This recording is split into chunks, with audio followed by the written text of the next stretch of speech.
मातरम युवा साथियों और अभिभावकों, विशेषकर ऐसे युवा जिन्होंने वर्तमान महावीर खुला विश्वविद्यालय की तरफ से आयोजित प्री डीएलएड यानी बीएसटीसी प्री एग्जाम दिया था, उनके लिए आपको पता है कल ही रिजल्ट घोषित हो चुका है और उसके बाद में काउंसलिंग का प्रोसेस शुरू हो चुका है। किस तरीके से आप काउंसलिंग करवाएंगे, किन किन बातों को आपको ध्यान रखना है और कॉलेज की लिस्ट आपको कहाँ से मिलेगी, संपूर्ण जानकारी मैं आपको इसमें दूंगा।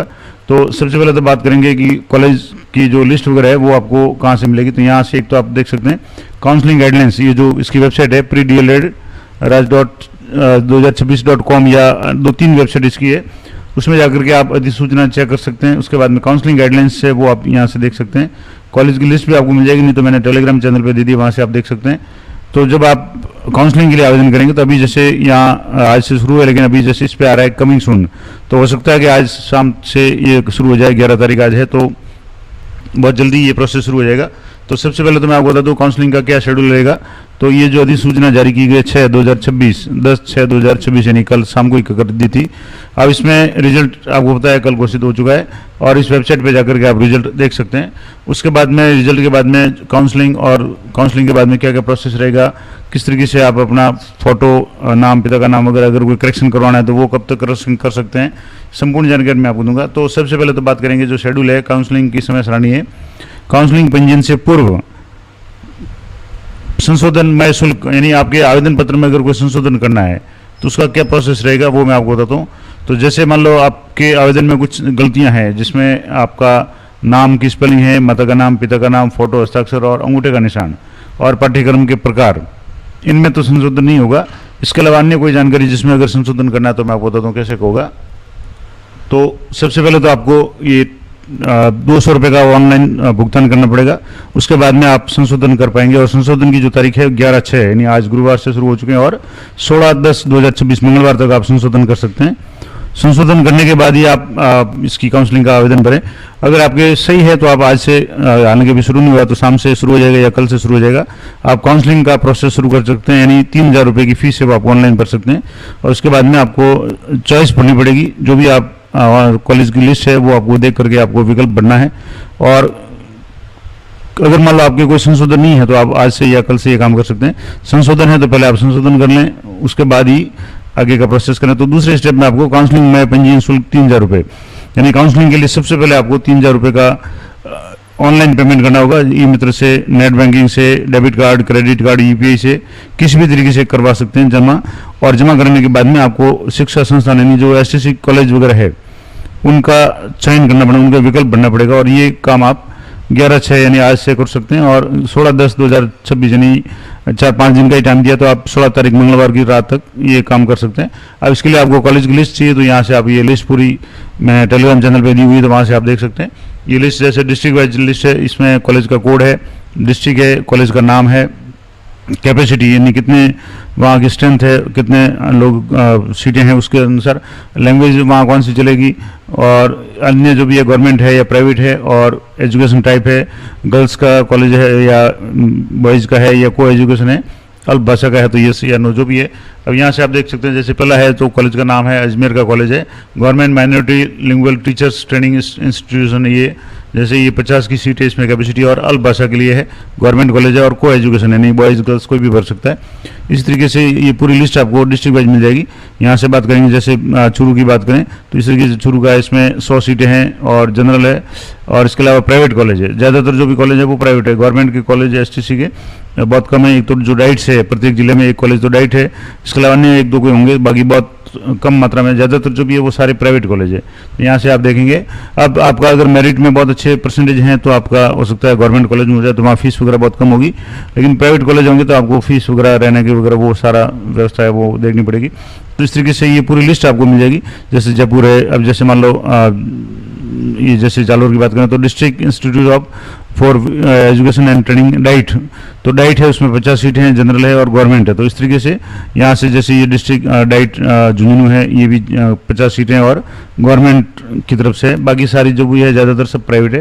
तो ये लिस्ट आपको मैं टेलीग्राम चैनल पर दे चुका हूँ, वहाँ से आप देख सकते हैं और टेलीग्राम चैनल का लिंक मेरे प्रत्येक वीडियो का डिस्क्रिप्शन में मिल जाएगा तो वहाँ से आप देख सकते हैं। यहाँ से जैसे माउंट आबू, बाबू पर्वत डाइट है, इस तरीके से प्रत्येक जिले की एक तो डाइट है, इसके अलावा कुछ गिने चुने संस्थान है जो गवर्नमेंट है, बाकी सारे जो भी है वो सभी आपको प्राइवेट मिलेंगे।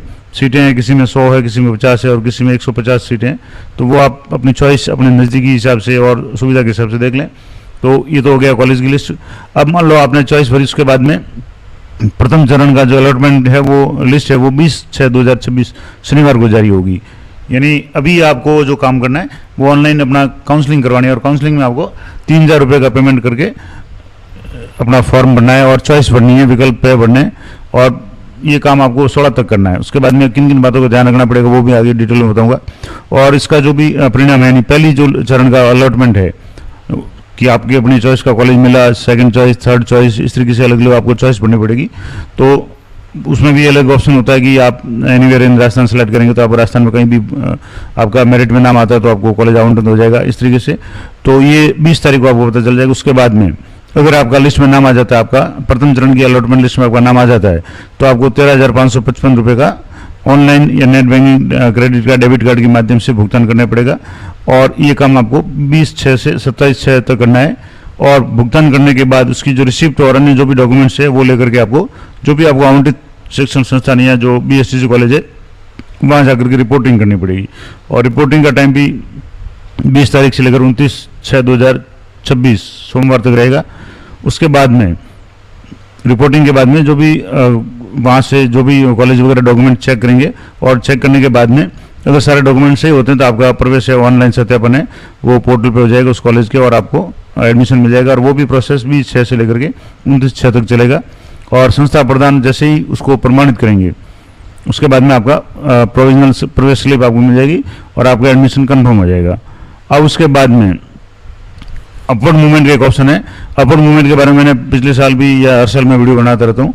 अपवर्ड मूवमेंट का मतलब है कि आपको मान लो जैसे प्रथम जो लिस्ट निकली, आपको 20 तारीख को लिस्ट निकली, उसमें आपको 10वें नंबर की चॉइस आपने जो भरी थी वो कॉलेज मिला और 1 से 9 तक जो चॉइस आपने भरी थी वो कॉलेज नहीं मिला, तो आपको एक मौका मिलेगा कि आप अपवर्ड मूवमेंट के लिए अप्लाई कर सकते हैं। अपवर्ड मूवमेंट का मतलब हो गया कि अगर आपको 10 नंबर का कॉलेज मिला तो आप 1 से 9 तक के लिए अपवर्ड मूवमेंट कर सकते हैं। और अगर 1 से 9 तक के कॉलेज में अगर किसी स्टूडेंट जो पहले से अलॉट हुए हैं और उन्होंने फीस नहीं भरी है और वो सीट वैकेंट रही है तो आपका सिलेक्शन है या आपका मूवमेंट है उस कॉलेज में हो जाएगा। यानी ये 5 नंबर की चॉइस है, 4 नंबर की, 3 नंबर की, जो भी जहाँ भी खाली होगा वहाँ होने की संभावना रहती है। तो इस तरीके से ये अपवर्ड मूवमेंट का है और इसका प्रोसेस रहेगा 3/7/2026 यानी 3 तारीख शुक्रवार से ये प्रोसेस शुरू रहेगा और 2 दिन आपको मिलेंगे अपवर्ड मूवमेंट के लिए। और अपवर्ड मूवमेंट की घोषणा है वो 7 तारीख होगी। और अपवर्ड मूवमेंट में अगर आपका सिलेक्शन हो जाता है, यानी आपको 10वें नंबर की कॉलेज मिली, आपने वहाँ जाकर के पहले 13,555 का आपका जो भी शुल्क है वो आपने जमा करा दिया, वहाँ से आपका एडमिशन कन्फर्म हो गया। अब अपवर्ड मूवमेंट में आपका सिलेक्शन हो जाता है और आपको 10वें नंबर की जगह आपको 5वें नंबर की कॉलेज मिल जाती है जो आपने चॉइस भरी थी, तो उस स्थिति में 10वें नंबर की कॉलेज से आपको वहाँ से लेटर लेकर के जो भी वहाँ से एक तरह से रिलीविंग होकर के आपको जो नया अलॉटमेंट कॉलेज है वहाँ जाकर के आपको रिपोर्टिंग करनी पड़ेगी। और आपको फीस वगैरह कोई देने की जरूरत नहीं पड़ेगी क्योंकि फीस आप ऑलरेडी 13,555 की जमा करा चुके हैं। तो अगर मान लो अपवर्ड मूवमेंट की घोषणा हो जाती है, रिजल्ट आ जाता है, उसमें आपका सिलेक्शन हो जाता है, तो अपवर्ड मूवमेंट के पश्चात आवंटित संस्थान में आपको रिपोर्टिंग करनी है 7 तारीख से लेकर 9 तारीख तक। और अपवर्ड मूवमेंट आप भरेंगे तो आपको निश्चित रूप से आपका जो भी मिलेगी चॉइस उसमें जाना पड़ेगा। जैसे मान लो आपने कहा 10 नंबर का कॉलेज अलॉट हुआ है और आपने अपवर्ड मूवमेंट भरा और आपको 5 नंबर 6 नंबर की कॉलेज अलॉट हुई है, तो आपको फिर वहाँ से वो 10 नंबर से आपकी सीट खाली हो जाएगी और आपको 5 नंबर 6 नंबर जो भी चॉइस मिले वहाँ जाकर के आपको रिपोर्टिंग करनी पड़ेगी। रिपोर्टिंग नहीं करेंगे तो हो सकता है कि आपका प्रवेश वो निरस्त हो जाएगा क्योंकि आपकी जगह अपवर्ड मूवमेंट की जगह 10 नंबर जो कॉलेज था वहाँ किसी दूसरे को अलॉट हो जाएगा। तो ये विशेष ध्यान रखें। अब इसमें डिटेल्स में आपको किन किन बातों का ध्यान रखना है कि सबसे पहले तो आपको ये ध्यान रखना है कि अगर आपकी कोई भी इसमें एक तो नॉर्मलाइजेशन यानी स्केलिंग की गई है और उसी के आधार पर परसेंटेज जारी किए जाते हैं और परसेंटेज के आधार पर आपका वरीयता सूची या मेरिट तय की जाएगी। अब सारी जानकारी आप अच्छी तरह से देख लें और अगर मान लो आपके कुछ गड़बड़ है डॉक्यूमेंट्स वगैरह में तो यहाँ से एक ऑप्शन है, यहाँ आप देखेंगे तो यहाँ अलग अलग ऑप्शन हैं, फॉर्म है, फॉर्म नंबर है, रिप्रिंट फॉर्म है, करेक्शन पैनल। करेक्शन पैनल में जाकर के यहाँ से जैसे मैं करेक्शन पैनल पे क्लिक करूँगा तो 2 दिन के लिए आप यहाँ से करेक्शन पैनल में जाकर के अपना नाम, मदर नेम और डेट ऑफ बर्थ भरेंगे तो आपका ओपन हो जाएगा। उसमें आपके जो जो चीज़ें करेक्शन के लायक है वो आप कर सकते हैं। अब इसमें कुछ चीज़ें नहीं कर सकते करेक्शन, जैसे अभ्यर्थी के नाम, पिता का नाम, माता का नाम, फोटो, हस्ताक्षर, अंगूठे का निशान और पाठ्यक्रम का प्रकार जैसे सामान्य या संस्कृत में किसी प्रकार का परिवर्तन नहीं होगा। इसके अलावा अन्य कोई जानकारी जैसे एड्रेस है या और कोई जो चीज़ें जो इनके अलावा है उनमें आप कोई भी तरह का संशोधन वो कर सकते हैं, और इसके लिए आपको जो भी टाइम दिया हुआ है उस टाइम पीरियड में आपको ये काम करना है। उसके बाद में जब आपका करेक्शन हो जाए तो आपको काउंसलिंग में भाग लेना है, और इसके लिए आपको 3000 रुपये का शुल्क है वो ऑनलाइन जमा कराना पड़ेगा, और ये राशि उसके बाद में आपका जब भी एडमिशन होगा उसमें एडजस्ट हो जाएगी। अब जब आप एक यूनिक आईडी, जब आप रिजल्ट देखेंगे, आपका रिजल्ट इस साइट पे जाकर के आप रिजल्ट जब देखते हैं, इसकी जो होम पेज पे जाकर के आप जैसे रिजल्ट देखेंगे तो रिजल्ट के साथ में आपको एक आईडी मिलेगी, काउंसलिंग आईडी। उस आईडी के आधार पर आपको काउंसलिंग करवानी है। मैं कोशिश करूंगा कि आगामी 1-2 दिन में काउंसलिंग का फॉर्म कैसे भरेंगे वो भी बता दूं। तो काउंसलिंग है, आपको आईडी मिलेगी। अगर आपने 2 पाठ्यक्रमों के लिए आवेदन किया है, जैसे अल्प भाषा के लिए अलग किया और सामान्य के लिए किया, तो आपको 2 काउंसलिंग आईडी मिलेगी, और आपको काउंसलिंग आईडी के आधार पर ही फॉर्म भरना है। उसके बाद में कुन कुन बातों का आपको ध्यान रखना है कि जब आप आवेदन करें तो सामान्य पाठ्यक्रम के लिए अगर आवेदन करें तो सामान्य वाली आईडी बननी है इस तरीके से, और चॉइस से आप बहुत अच्छी तरह से भरें और अधिकतम विकल्प भरें। अगर आप चाहते हैं कि आपको किसी भी हालत में एसटीसी करनी है, बीएसटीसी करनी है, तो आप ज़्यादा से ज़्यादा विकल्प भरें, और विकल्प भरने के बाद में आपको लॉक करना है। अब लॉक नहीं करेंगे तो आप ऑटोमेटिकली लास्ट तारीख को वो लॉक हो जाएगा। और विकल्प भरने के लिए अब यहाँ लिखा हुआ है कि अभ्यर्थियों को अध्यापक शिक्षा संस्थान हेतु विकल्प भरने के लिए निर्धारित तिथि के बाद में कोई अवसर प्रदान नहीं किया जाएगा, और अभ्यर्थी को कम से कम एक शिक्षण संस्थान या एक जिले का चयन करना आवश्यक है। अधिकतम आप कितने भी चॉइस भर सकते हैं, तो ये ज़्यादा से ज़्यादा आप चॉइस भरें अगर आप चाहते हैं कि आपका सिलेक्शन हो जाए। और अभ्यर्थी द्वारा उपलब्ध जिलों में से विकल्पों में से ही जिलों के विकल्प का चयन किया जाता है, तब उस स्थिति में सभी अध्यापक शिक्षण संस्थानों को आवंटन अभ्यर्थी द्वारा भरी गई विकल्प सूची में तदनुसार आवंटित किया जाएगा। नहीं, जो जो चॉइस आप भरेंगे उनमें अगर आपका मेरिट में नाम आ जाता है तो आपको ऑनलाइन आवंटन हो जाएगा। और ये जो प्रक्रिया पूरी है काउंसलिंग की प्रक्रिया ऑनलाइन होगी, और इसके लिए आपको अपनी कैटेगरी के हिसाब से आप देख लें, अपने डॉक्यूमेंट्स वगैरह है वो तैयार रखें। जनरल, SC/SC, OBC या EWS है, सब कैटेगरी में divorce, window, physical handicap, defence वगैरह जो भी आपके पास में डॉक्यूमेंट है वो आप वैध डॉक्यूमेंट आपके पास ओरिजिनल रखें, क्योंकि आपका सिलेक्शन होते ही वो डॉक्यूमेंट्स आपको वहाँ अपनी काउंसलिंग में चेक करवाने पड़ेंगे। और ये एक और ध्यान रखें कि आपके पास अहर्ता कैटेगरी के हिसाब से जनरल के लिए 50% और महिला और EWS और SC/SC, OBC और विडो वगैरह है उनके लिए 45% है, वो 12वीं में कम से कम होनी चाहिए, वो भी आप देख लें। उसके बाद में वेबसाइट पे जैसे आपको पता चल जाता है कि आपको कौन सा कॉलेज आवंटित हुआ है, तो वहाँ जाकर के आप पहले 13,555 की फीस भरेंगे, और उसके बाद में आपको वहाँ जाकर के रिपोर्टिंग करनी है। लेकिन अब जैसे बात करेंगे चॉइस की, तो चॉइस आपको ऑल राजस्थान अगर आप सेलेक्ट करते हैं तो आपको राजस्थान में कहीं भी कॉलेज आवंटित हो सकता है, तो ऑल राजस्थान जो है वो आप ध्यान से ही भरें। ऑल राजस्थान में अगर आप ऑप्शन चॉइस भरते समय आपने जैसे 10 चॉइस भरी, 15 भरी, 20 भरी, 100 भरी, 200 भरी, और उसके बाद में अंत में अगर आप एनीवेयर इन राजस्थान या ऑल राजस्थान अगर सेलेक्ट करते हैं तो आपको राजस्थान का कोई भी कॉलेज आवंटित हो जाएगा, फिर आपको जाना पड़ेगा, और नहीं जाएंगे तो आपका जो भी शुल्क वगैरह वो उसमें से कुछ काट करके आपको वापस रिफंड हो जाएगा।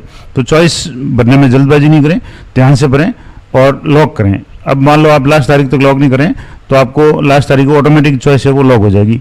अब इसमें प्रोसेस क्या रहेगा कि जैसे संपूर्ण प्रक्रिया जो होगी आपको 3,000 रुपये का चालान जो भी शुल्क दे करके आपको काउंसलिंग करवानी है। अब मान लो आपका सिलेक्शन हो जाता है, मान लो अगर नहीं होता है, आपकी मेरिट मान लो कम है, आपके मार्क्स कम है और आपको कोई भी कॉलेज प्रथम राउंड में आवंटित नहीं होता है, तो जो भी आपका शुल्क 3,000 था उसमें से 100 रुपये काट करके आपको 2,900 रुपये वापिस आपको दिया जाएगा। और अगर मान लो आपका सिलेक्शन हो जाता है और आपको कॉलेज आवंटित हो जाता है और कॉलेज ऐसा आवंटित होता है कि आप वहाँ नहीं जा पाते हैं या नहीं जाना चाहते हैं, तो आपने जो भी फीस भरी थी 3,000 रुपये की उसमें से 500 रुपये कट हो जाएंगे और आपको 2,500 रुपये वापस रिफंड हो जाएगा। रिफंड केवल अभ्यर्थी द्वारा उपलब्ध कराए गए खाते में ही होंगे, इसलिए अभी जो चॉइस आप भरेंगे या आप जैसे काउंसलिंग के लिए फॉर्म भरेंगे ऑनलाइन चॉइस का, उसमें खाता नंबर जब मांगेंगे तो खाता नंबर आप अच्छी तरह से ध्यान से भरें, क्योंकि जो भी रिफंड होगा उसी खाते में आएगा। मान लो आपको कॉलेज अलाउंट नहीं होता है तो आपको 3,000 में से वापस 100 रुपये कट करके 2,900 रुपये वापस आ जाएंगे। आपको कॉलेज आवंटित होता है लेकिन आप 13,555 की फीस जमा नहीं कराते हैं और आप चाहते हैं कि आगे एडमिशन नहीं लेना है, तो आपके 500 रुपये कट हो जाएंगे और आपको 2,500 रुपये उसी खाते में रिफंड होंगे। उसका अलग से प्रोसेस रहेगा, टाइम पीरियड रहेगा, आपको अप्लाई करना पड़ेगा। और इसके लिए आप खाता नंबर, आपका नाम, अकाउंट में जो भी है IFSC कोड वगैरह वो सावधानी से भरें। उसमें अगर गलती होगी तो आपका रिफंड वो अटक जाएगा। इसके अलावा अन्य तरह की कोई भी मिथ्या बातें वगैरह वो नहीं ध्यान दें। और जो पंजीकरण शुल्क है वो 3,000 रुपये, अगर आप गलत जानकारी वगैरह देते हैं तो आपका शुल्क है वो जो भी आपने 3,000 फीस भरी वो जब हो जाएगी, जमा हो जाएगी। और अब इसके बाद में जैसे आपका मेरिट में नाम आ गया और आप का कॉलेज आवंटन हो गया तो आपको 13,555 रुपये की फीस है वो ऑनलाइन जमा करानी। उसके बाद में उस संस्थान में जाकर के अपनी रिपोर्टिंग करवानी, अपने डॉक्यूमेंट्स वगैरह चेक करने हैं, और डॉक्यूमेंट चेक करने के बाद में आपका प्रवेश है वो वहाँ हो जाएगा। उसके बाद में मैंने आपको बताया कि अपवर्ड मूवमेंट का ऑप्शन आपको मिलेगा कि आप उस, जैसे आपको 10 नंबर का चॉइस मिला, कॉलेज मिला, और आप चाहते हैं कि 5 नंबर का 7 नंबर को कोई मिले तो अच्छा रहेगा, तो आप अपवर्ड मूवमेंट के लिए अप्लाई करेंगे। और अपवर्ड मूवमेंट का रिजल्ट आने के बाद में अगर आपको वही कॉलेज रहता तब तो आपको कुछ नहीं करना, लेकिन अगर मान लो 10 नंबर का चॉइस का कॉलेज आपको मिला था और आपका अपवर्ड मूवमेंट में 5 नंबर, 4 नंबर, 6 नंबर का कोई भी कॉलेज आवंटित हो जाता है तो आपको वहाँ जाकर के वापस अपने डॉक्यूमेंट्स है वो रिपोर्टिंग देनी पड़ेगी। हालांकि फीस वगैरह है वो आपको जो एक बार आपने जमा करा दी दोबारा जमा कराने की जरूरत नहीं पड़ेगी। तो ये कुछ विशेष बातें मैंने आपको बता दी, और पाठ्यक्रम जो भी है वो एनसीटी द्वारा या जारी होगा वो होगा। ध्यान ये रखें कि आप गलत जानकारी नहीं दें, और अगर आप निर्धारित तारीख तक रिपोर्टिंग नहीं करेंगे तो तारीखों का आप जरूर ध्यान रखें, तो आपका प्रवेश निरस्त हो जाएगा और आपकी जगह किसी अन्य को आवंटित हो जाएगा। और जो प्रथम चरण होगा उसमें अगर सिलेक्शन नहीं होता है तो आपको वेट करना है। आपका अगर मार्क्स अच्छे हैं तो हो सकता है सेकंड राउंड का जो अलॉटमेंट होगा उसमें हो जाएगा। तो पूरा टाइम टेबल मैं आपको बता देता हूँ। जैसे अभी 11 तारीख से लेकर के 16 तारीख तक अगर आपके कोई करेक्शन करना है, तो आवेदन पत्र में कोई आपने लगा कि आपको कोई गलती है तो आप अभी करेक्शन कर सकते हैं। इसके बाद में 3,000 रुपये का आप चालान या कोई भी नेट बैंकिंग से, इंटरनेट या debit card, credit card, UPI से आप पेमेंट करके आप अपना चॉइस है वो भर सकते हैं, फॉर्म भर सकते हैं, काउंसलिंग में भाग ले सकते हैं। और ये 11 से 16 तक चलेगा। उसके बाद में प्रथम चरण का अलॉटमेंट 20 तारीख होगा। प्रथम चरण में आपका चयन हो जाता है तो आपको 13,555 की फीस जमा करा करके संबंधित कॉलेज में अपनी रिपोर्टिंग करवानी, डॉक्यूमेंट चेक करवाने। अगर आपका सिलेक्शन नहीं होता तो आपको थोड़ा सा वेट करना है। कुछ दिनों बाद में सेकेंड राउंड, जैसे पहले अपने सत्यापन होगा, उसके बाद में संस्थानों में, कॉलेज में 1 तारीख से प्रवेश शुरू हो जाएगा, कक्षाएं शुरू हो जाएगी। अपवर्ड मूवमेंट है, आप भर सकते हैं। अपवर्ड मूवमेंट आपका सिलेक्शन हो जाता है तो आपको नए कॉलेज में जाना है। और ये पहला प्रोसेस पूरा एक बार होने के बाद में जो सीटें खाली रहेगी उसके लिए द्वितीय चरण का अलॉटमेंट की सूची जारी होगी, यानी सेकंड लिस्ट जारी होगी, और जितनी पोस्टें वैकेंट रहेगी उनके लिए जारी होगी। और ये काम होगा 13/7/2026 को, 13 जुलाई को होगा। उसमें अगर आपका सिलेक्शन हो जाता है तो आपको वापस, क्योंकि आपको पहली बार सिलेक्शन होगा, दूसरे चरण में अगर हो रहा है तो आपको 13,000 का फीस जमा करा के आपको वापस वही प्रोसेस करना है, कॉलेज में जाना है, डॉक्यूमेंट चेक करवाना है, ऑनलाइन एडमिशन करवाना है। उसके बाद में अगर मान लो दूसरे चरण में भी आपको नहीं होता है तो तीसरे, अगर सीटें खाली रहती है तो आपको तीसरे चरण का अलॉटमेंट सूची जारी होगी, वो 22 तारीख होगी। और उसमें भी अगर आपका नाम आता है तो भी आप फीस जमा करा करके अपने संबंधित कॉलेज में रिपोर्टिंग करवा सकते हैं। तो इस तरीके से, और ये सारा काम होने के बाद में सारी सीटें जब भर जाएगी उसके बाद में अभ्यर्थी को रिफंड है वो होगा। और ये प्रवेश प्रक्रिया पूर्ण होने के 45 दिन के अंदर अंदर आपको आवेदन करना होगा। यानी जो भी लास्ट जो लिस्ट है, सेकंड लिस्ट जारी होगी, उसके बाद में 28/7 यानी 28 फरवरी, यानी फरवरी माह में ये पूरी प्रक्रिया पूरी हो जाएगी। और अगर आपका सिलेक्शन नहीं होता किसी भी कारण से, तो आपने 3,000 रुपये का फीस जो चालान आपने जो भी बनाया था, जो काउंसलिंग शुल्क जमा कराया था, तो आप रिफंड के लिए ऑप्शन आएगा, उसमें आप आवेदन कर सकते हैं। तो आपको 100 रुपये कट करके आपको 2,900 रुपये वापस मिल जाएंगे। तो ये पूरी प्रोसेस मैंने आपको बता दी। अगले वीडियो में आपको बताऊंगा कि इसमें जाकर के यहाँ काउंसलिंग फॉर्म में जाकर के अपनी काउंसलिंग कैसे करवाएंगे। अभी जैसे यहाँ क्लिक कर रहे हैं तो ये अभी जैसे वेबसाइट है वो अभी थोड़ा सा, कुछ समय पहले तो कमिंग सून आ रहा था, लेकिन हो सकता है, मैंने कहा था शाम तक ये शुरू हो जाएगी। तो अभी थोड़ा सा देखते हैं इसको, ये शुरू होती है या नहीं होती। तो जैसे ये इस तरीके से काउंसलिंग का शुरू हो गया। अब इसमें आपको सबसे पहले अपनी काउंसलिंग आईडी इंटर करनी है, मोबाइल नंबर इंटर करना है, मदर का नाम, डेट ऑफ बर्थ, और पेमेंट मेथड आप ऑनलाइन है वो BOB यानी बैंक ऑफ बड़ौदा से आपको पेमेंट करना पड़ेगा। और उसके तरीके से आप काउंसलिंग में भाग ले सकते हैं। 3,000 की फीस जमा करानी है। और पूरा प्रोसेस किन किन बातों को ध्यान रखना है मैंने तो डिटेल बता दिया। फिर भी कोशिश करूंगा कि कल किसी एक स्टूडेंट का पूरा काउंसलिंग का फॉर्म भर के आपको बता दूं। तो जानकारी अच्छी लगे तो वीडियो को लाइक करें, शेयर करें। मिलते हैं नेक्स्ट वीडियो में, तब तक जय हिंद, जय भारत।